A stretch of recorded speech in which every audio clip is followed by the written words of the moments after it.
ఆయన నామానికి మహిమకరంగా జరిగించినందుకై రెండు చేతులు ఊపుతూ స్తోత్రాలు చెల్లిద్దాం. స్తోత్రం స్తోత్రం స్తోత్రం స్తోత్రం స్తోత్రం. ఈ సమయంలో మనం ఒక్కొక్కరితో మన ప్రభు మాట్లాడబోచుండగా వినగలని చెవులు, గ్రహించి మనసు చూడగలను కన్నులు మనందరికీ దయచేసినందుకై స్తోత్రాలు చెల్లిద్దాం. స్తోత్రం స్తోత్రం స్తోత్రం స్తోత్రం. వింటున్న ప్రతి మాట ప్రతి ఒక్కరి హృదయంలో, మనందరి హృదయాలలో ఫలించినట్లుగా మన ప్రాణాత్మ దేహములను ఈ సమయమంతటిని ఆయన చేతులకు సమర్పించుకొని స్తోత్రాలు చెల్లిద్దాం. స్తోత్రం స్తోత్రం స్తోత్రం స్తోత్రం స్తోత్రం. Praise the lord. హల్లెలూయా. దేవుని నామానికి మహిమ కలుగును గాక. Amen. Happy Christmas. Merry merry Christmas. Happy happy Christmas. Happy Christmas. Merry merry Christmas. క్రీస్తు నేడు పుట్టెను. హల్లెలూయా హల్లెలూయా. దయచేసి అందరూ మంచి కూర్చునండి. స్వల్పమైన సందేశాన్ని మీరు వినబోతున్నారు. దేవుని నామానికి స్తోత్రాలు. ఈ క్రిస్మస్ ఆరాధనకు కూడి వచ్చిన మీ అందరికీ వందనాలు. అందరికీ ఈరోజు మనమే కాదు, ఈ క్రిస్మస్ అనేది ప్రపంచమంతటా జరుపుకుంటున్నటువంటి పండుగ. పండుగ అనగా పర్వదినం అని కూడా పర్యాయ పదంగా చెప్పవచ్చు. ఇది ప్రపంచమంతటా పర్వదినంగా జరుపుకోవటానికి కారణం ఏంటంటే, సరిగ్గా 2025 సంవత్సరాల క్రితం మన ప్రభు అయిన యేసుక్రీస్తుల వారు జన్మించటం, ఆయన జన్మించిన ఆ రాత్రి అనగా నేటి రాత్రి ఆ దేశంలో అనగా యోధా దేశంలో కొందరు గొర్రెల కాపర్లు తమ మందను కాసుకొనుచుండగా దేవుని దూత వారి దగ్గరికి దిగి వచ్చింది. దేవుని దూత దిగిరాగానే వారి చుట్టూ మహిమ ప్రకాశించింది. వాళ్ళ ఆ మహిమకు, ఆ దూతను చూసి, ఆ దూత ద్వారా కలిగిన మహిమకు, దూతను బట్టి వాళ్ళు భయపడ్డారు. వెంటనే ఆ దూత దేవుని దూత కాబట్టి వాళ్ళు ఏమీ భయపెట్టలే. భయపడుతున్న వాళ్ళని ధైర్యపరిచింది.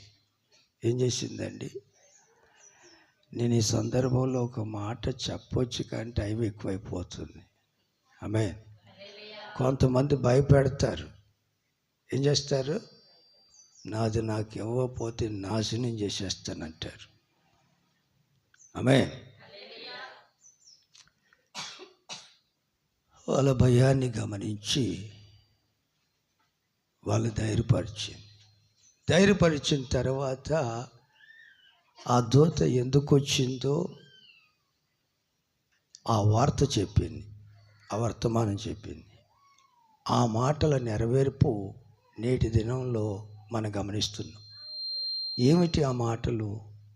పరిశుద్ధ గ్రంథమైన బైబిల్లో ఇది ప్రపంచమంతటా ఉన్న గ్రంథం. ఎంతటండి? ప్రపంచంలో ఉన్న మెజారిటీ పీపుల్ చదువుతున్న గ్రంథం. ఆమేన్. ఇది ఇక్కడ ఇలాగే ఉంటుంది. అమెరికాలోను, అంటే ఇక్కడ ఏ మాట అయితే మనం ఇప్పుడు చదువుకోబోతున్నామో అదే మాట అక్కడ కూడా ఈరోజు చెప్పుకోబోతున్నారు. ఆమేన్. లూకా సువార్త. ఈ గ్రంథం మీ చేతిలో ఉండటం చాలా మీరు ధన్యులనే చెప్పాలి, చాలా ధన్యులనే చెప్పాలి. జీవగ్రంథం. ఈ సందర్భంలో కూడా ఒక మాట చెప్పాలి నేను, కానీ టైం అయిపోతుంది, సింపుల్గా చెప్తాను. ఇది ఎంత జీవమో ఒకసారి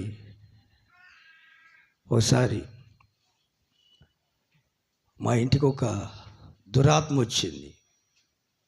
ఉన్నాయి, లేకపోతే దురాత్మలు లేకపోతే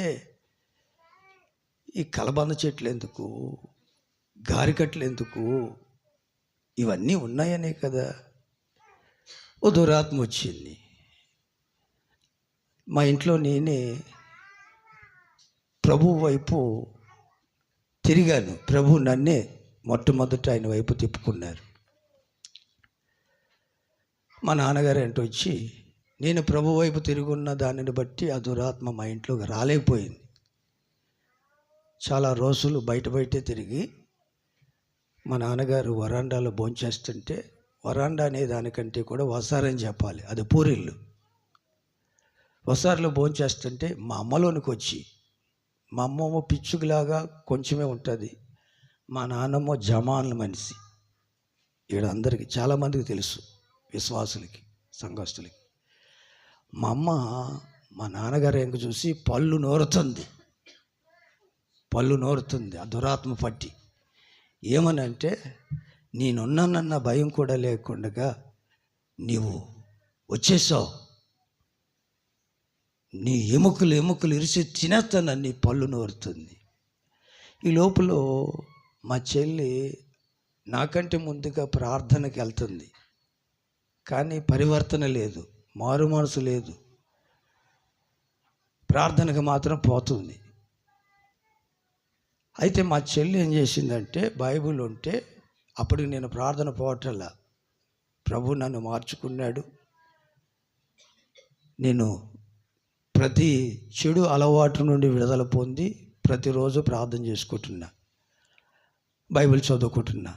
మా చెల్లి ప్రార్థనకి వెళ్ళటం, బైబిల్ పట్టుకుని వెళ్ళటం తప్ప చదివేది లేదు, పాటించేది లేదు. అయితే మా చెల్లి బైబిల్ తీసుకొచ్చి మా అమ్మ నెత్తిని పెట్టింది. నెత్తిన పెడితే దెయ్యం ఏమందో తెలుసు. మా అమ్మలో ఉన్న దెయ్యం, మా అమ్మ పేరు మంగమ్మ. ఏం పేరు అండి? ఏమందో తెలుసు అండి, పెట్టుకో అంది. నేనన్నాను, ఏంటి బైబిల్ పెడితే పెట్టుకోమంటున్నావు అంటే, నేను కూడా ప్రార్థన పోయాను అంది. అది మరి ప్రార్థన పోయిన వాళ్ళు పరలోకం పోతారు కదంటే, నేను సరిగ్గా ఉంటే కదా అంది. సరిగ్గా లేను అంది. తర్వాత బైబిల్ చదువుతానని నేను అడగకుండానే నేను కూడా బైబిల్ చదువుతానని చదువుతుంది. సరే ఏదో 2 వచనాలు చదివిన తర్వాత ఆ బైబిల్ తీసుకుని నేను నెత్తిని పెట్టాను, మా అమ్మ నెత్తిని నేను పెట్టాను. పెట్టగానే ఏమందో తెలుసండి, ఆ దెయ్యం తీసేయి బాబోయ్, తీసేయమంది. ఏమంది? తీసేయమంది. మా చెల్లి పెడితే పెట్టుకోమంది, నేను పెడితే నమ్మినప్పుడు ఇది జీవ గ్రంథం అవుతుంది, నమ్మనప్పుడు ఇది అక్షరం అవుతుంది. ఇందులో ఉన్నది అక్షరమే తప్ప ఆత్మక, ఈ వాస్తవం. కాబట్టి నేను చెప్పే మాట ఏంటంటే, జీవ గ్రంథం మీ చేతిలో ఉండటం, మీ చేతిలో ఎప్పుడు ఉంటుంది? ఇది మీరు నమ్మినప్పుడే ఇది మీ చేతిలో ఉంటుంది. ఎక్కువ చేతిలో ఉంటామంటే ఏదో ప్రార్థనకు వచ్చినప్పుడు పట్టుకొచ్చి తర్వాత మళ్ళా ఏమండి ఎక్కడ పడితే అక్కడ పెట్టి మళ్ళీ ఆదివారం వచ్చినప్పటికీ దుమ్ము దులుపుకుని తెస్తా ఉంటే నీ చేతిలో ఉన్నట్టు కాదు, అది సెలపులో ఉన్నట్టు, బిరువలో ఉన్నట్టు. ఆమేన్. నమ్మి దివారాత్రులు దీన్ని ధ్యానించేవాడు ధన్యుడు అని కీర్తన గ్రంథంలో ఉంది. అవును, ఈ రోజున కోట్లాది మంది ఆ ధన్యతను పొంది. గమనించండి, ఈ జీవ గ్రంథం ఇది మీ చేతుల్లో ఉండటం మీరు ఎంతైనా ధన్యులే. ఆమేన్. మీ అందరి చేతులు ఈ జీవ గ్రంథం ఉండునుగాక. మీరు జీవం కలిగిన వారిగా కలకలలాడుదురుగాక. జీవ కళ మీలో ఉట్టుపడునుగాక. ఆమేన్. ఏ కళ? జీవ కళ. నేను ఇందాక ఒక తీర్మానం చేసుకున్నాను. జీవకళకి ఉండవలసిన దానికి ఎందుకు కలర్లో అనిపించింది, ఇక మీద టేటు మానేయాలనిపించింది. ప్రెస్లో ఈటు మానేయాలనిపించింది. ఆమె ఈటను కూడా కారణం ఉంది. మేము మా పిల్లలు స్కూల్కి జాయిన్ చేసినప్పుడు మొట్టమొదట్లో ప్రారంభంలో అప్పుడు వేసేవాడిని కాదు నేను. అప్పుడు అన్నారట అందరూ, మీ తాత వచ్చాడని.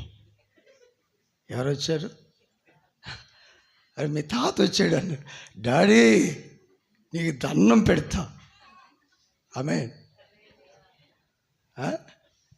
అని చెప్తే అప్పటి నుంచి ఎంతో బలవంతం చేయక నా ఫోటో చూపిస్తే గుర్రం మీద అక్కడ సముద్రం దగ్గర తెల్లగా ఉంటుంది. ఆమేన్. జీవకళ గమనించండి. జీవ గ్రంథంలో రాయబడిన మాటలు మనం గమనిస్తే లూకా సువార్త 2వ అధ్యాయం 10వ వాక్యం. అయితే ఆ దూత, అదే గొర్రెల కాపర్లు అని చెప్పని చూడండి, అక్కడ దేవుని దూత దిగి వచ్చింది, వాళ్ళ ధైర్యపరిచిందని. ఏం పరిచింది? దేవుని దూత అయితే ధైర్యపరుస్తుంది. దేవుని దూత కాపోతే నిన్నేం చేస్తుంది? దిగుల్లోకి నెడుతుంది. నువ్వేమైనా చేయి, నాది నాకి. ఏం చేయి? అప్పుడు ఏమైపోతుంది? నా మొక్కుబడి నాకు చెల్లించాలి. ఆమేన్. ఇట్లాంటి ఎన్నో చెప్పగలను అనుభవాలు, ఒట్టి కాదు ఇవి. సమయం మీ అందరికీ తెలిసినవి. ఆమేన్. ధైర్యపరిచిన దూత ఎందుకు వచ్చిందో చెప్తుంది. ఇదిగో మళ్ళా ప్రారంభించదు అమ్మ. అయితే ఆ దూత భయపడకుడి, ఇదిగో ప్రజలందరికీ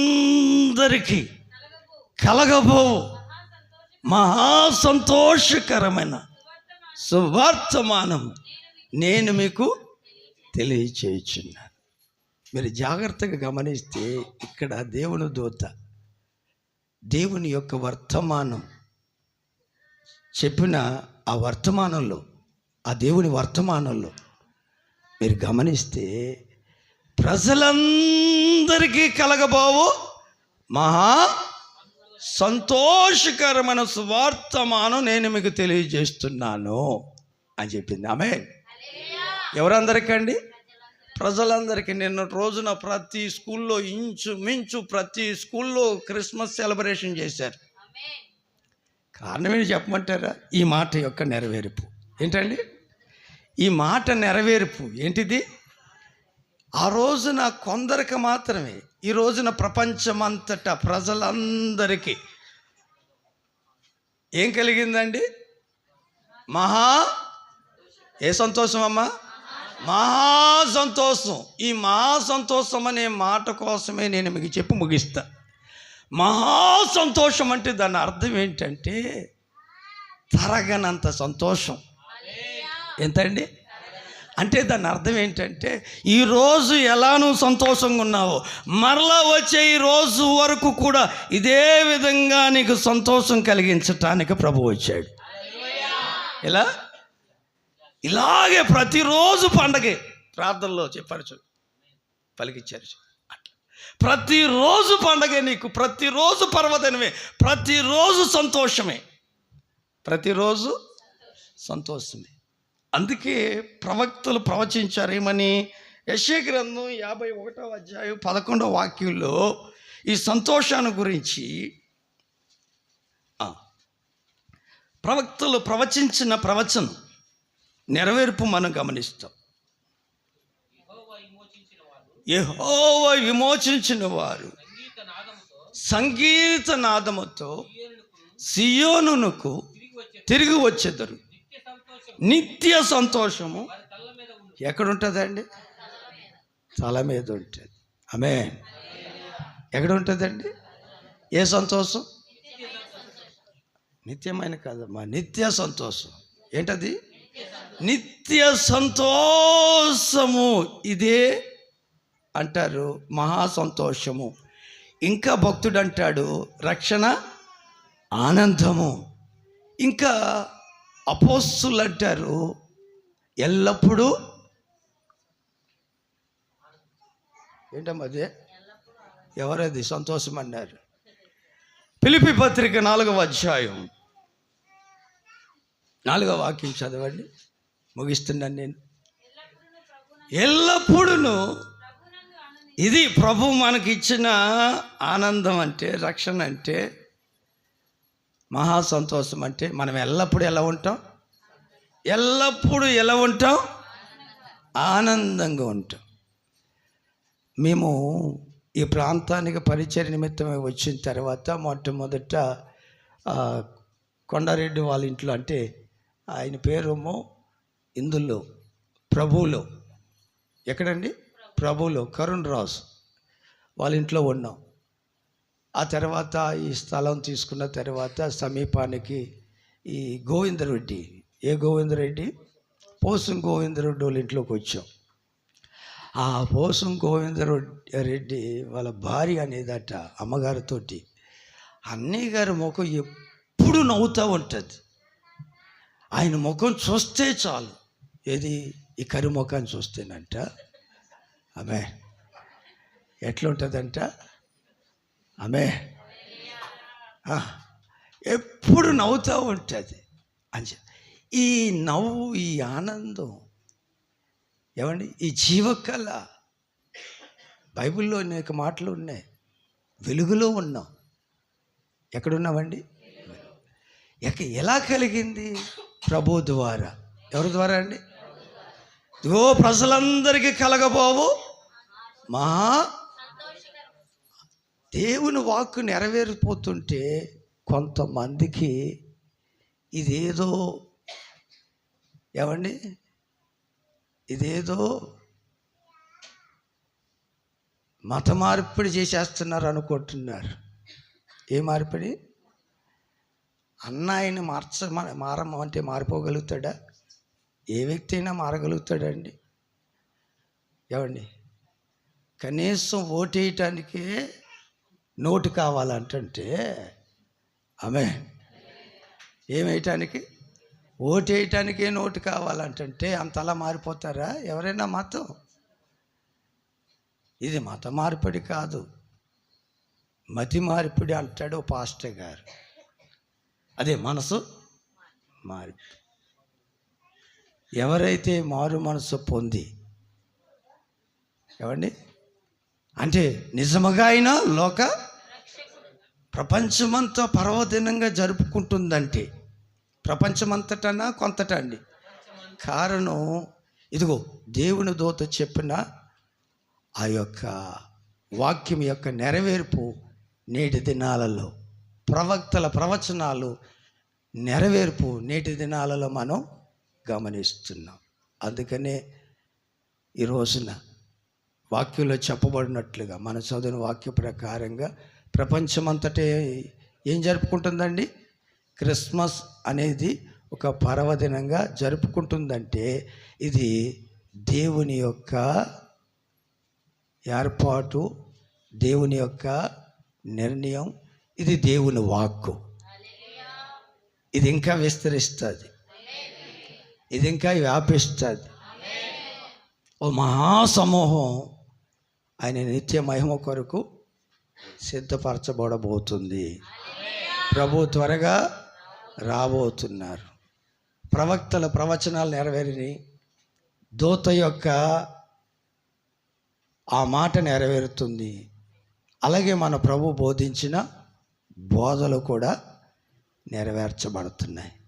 బోధలు కూడా అక్కడక్కడ భూకంపాలు, యుద్ధాలు, కరువులు అని చెప్పబడింది.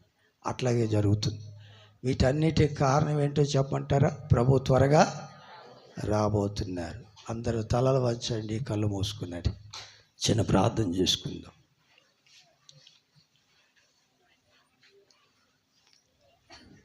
చిన్న ప్రార్థన చేసుకుందాం. చిన్న ప్రార్థన చేసుకునండి. ఎవరికి వాళ్ళే ప్రార్థన చేసుకునండి. ప్రార్థన చేసుకునండి. ప్రార్థన చేసుకోనండి.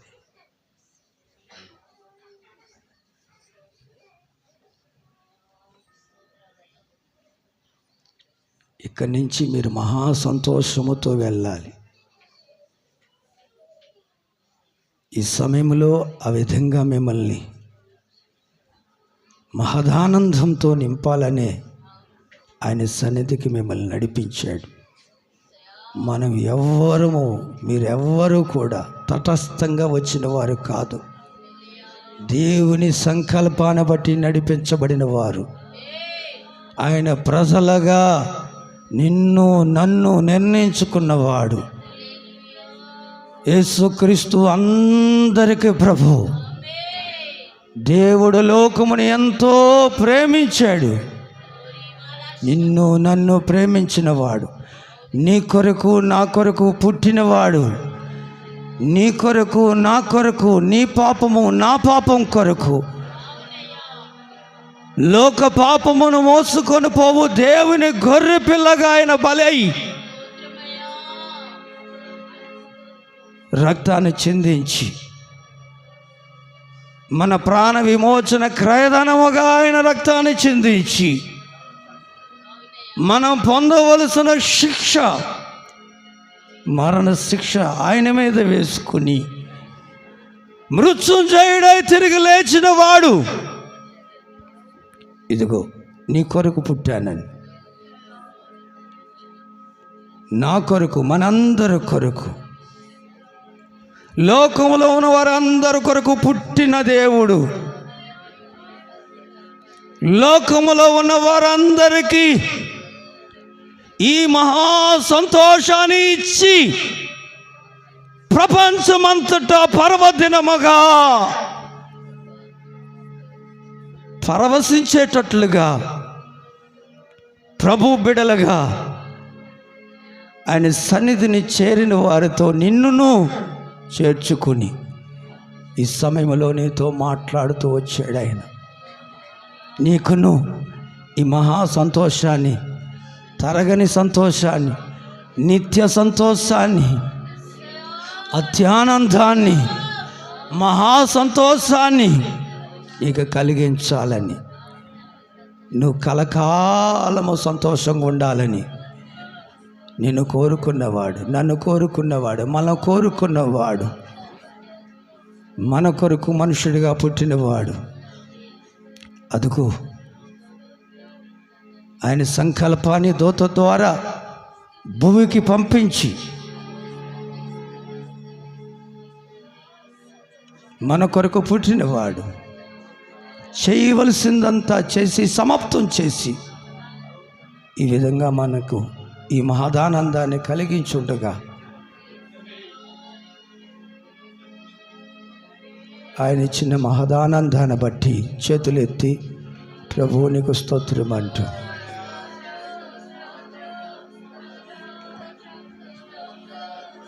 ఒకసారి అందరూ లేచి అలాగే కళ్ళు మూసుకుని అలాగే లేచి నిలబడి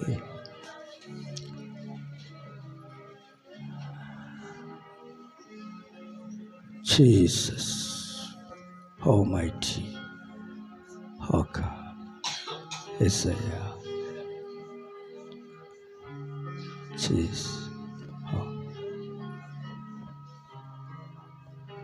సుగుణాల సంపన్నుడా, స్తుతిగానాల వారసుడా,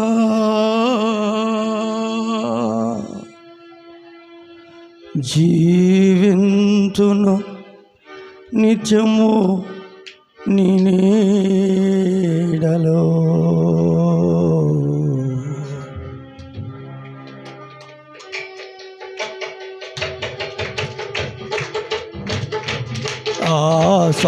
ఆస్వాదింతును నీ మాటల్ల మకరందము,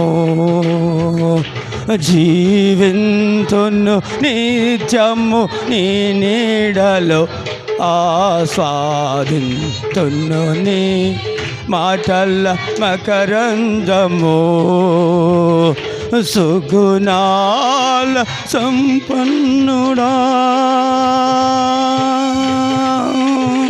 ఆమేన్.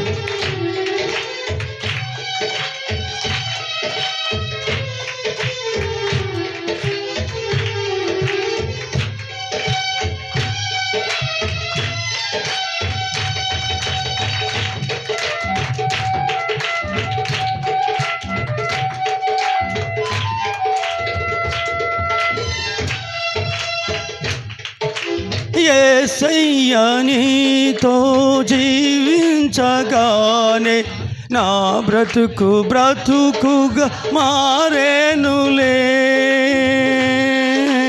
ఆమేన్ ఆమేన్.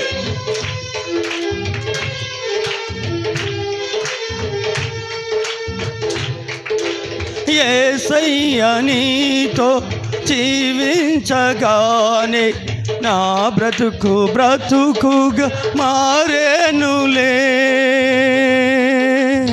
నాట్యమాడేను నాంతరంగము ఇది రక్షణానంద భాగ్యమే. నాట్యమాడేను నాంతరంగము ఇది ఆనంద భాగ్యమే.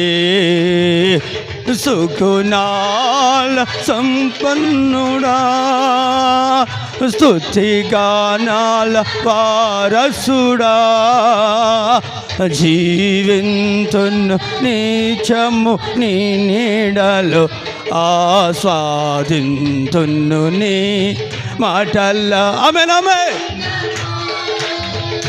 జీవింతును నీచము నీ నీడలో ఆస్వాదింతును నీ మాటల మకరందము సుగుణాల సంపన్నుడా స్తుతిగానాల వారసుడా స్తుతిగానాల వారసుడా స్తుతిగానాల వారసుడా.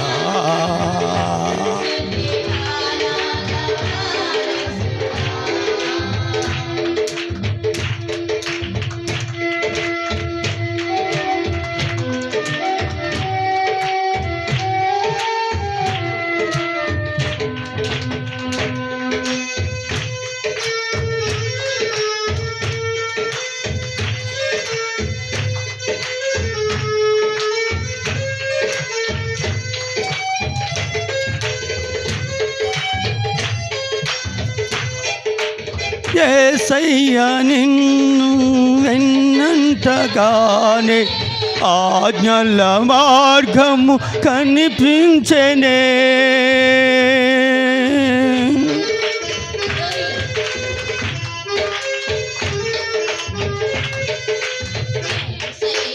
నిన్ను వెన్నంటగానే ఆజ్ఞల మార్గము కనిపించెనే. నీవు నన్ను నడిపించగలవో నన్ను నడవవలసిన త్రోవలో. నీవు నన్ను నడిపించగలవో నన్ను నడవవలసిన త్రోవలో. సుగుణాల సంపన్నుడా స్తుతిగానాల వారసుడా స్తుతిగానాల వారసుడా స్తుతిగానాల వారసుడా.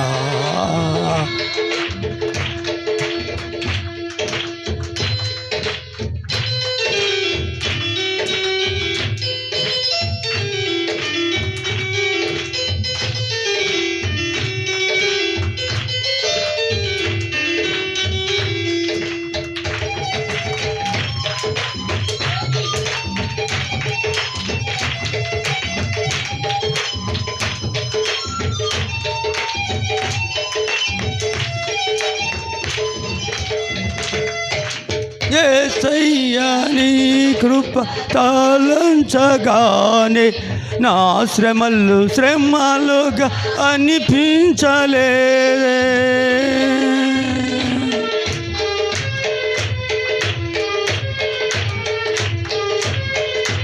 యేసయ్యా నీ కృప తలంచగానే నా శ్రమలుగా అనిపించలేదే. నీవు నాకిచ్చే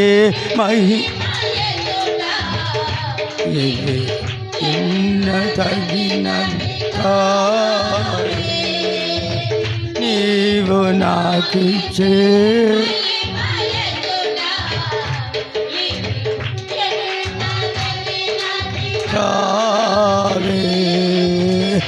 సుగుణాల్ సంపన్న స్తుతి గానాల వారసుడా జీవింతును నిత్యము యేసయ్యా.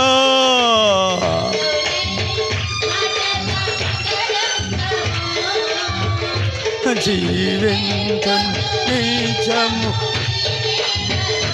ఆస్వాదింతును మాటల మకరంధము. జీవింతును నిత్యము నీ నీడలో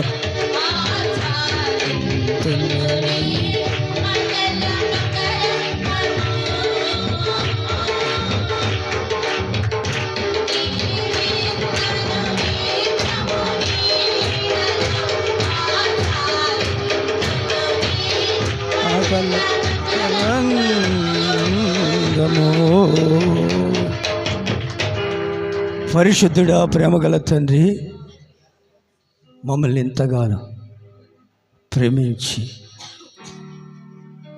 ఈ రక్షణ ఆనందాన్ని మీరు మాకు ఇచ్చి ఈ విధంగా మీరు ఇచ్చిన రక్షణ ఆనందాన్ని స్మరించుకుంటూ తలంచుకుంటూ పరవశించి పరవలు తొక్కేటట్టుగా ప్రభు ఈ నీ జన్మదినమునందు ఈ సమయంలో నీ సన్నిధిని మమ్మల్ని నిలిపినందుకై మీకు స్తోత్రాలు. మందర తలలపైన నిత్యానందము నిలిపినందుకై మీకు స్తోత్రాలయ్యా. మహదానందముతో మరలా 2026 25 డిసెంబర్ 25 ఈ రీతిగా నీ సన్నిధి నిలిచే అంతవరకు ఇదిగో ప్రజలందరికీ కలగబోవు మహా సంతోషకరమైన సువార్తమానమని మీరు చెప్పిన ఈ మాట ప్రకారంగా అందరికీ మహా సంతోషాన్ని కలిగించి మరలా తీసుకుని వచ్చి ఈ విధంగా మీరు స్తుతులు పొందుకొని మీరు మహిమ పొందబోతున్నందుకై అందుకు కూడి వచ్చిన బిడ్డలందరినీ మీ చేతులు సమర్పించుకుంటూ మమ్మల్ని అందరినీ మీ చేతులకు అప్పగించుకుంటూ యేసు పరిశుద్ధ నామమున ప్రార్థించి స్తుతించి వేడుకొనిచున్నాము తండ్రి. ఆమేన్. చిన్న ప్రార్థన చేసిన తర్వాత ఆశీర్వాదం తీసుకుందాం.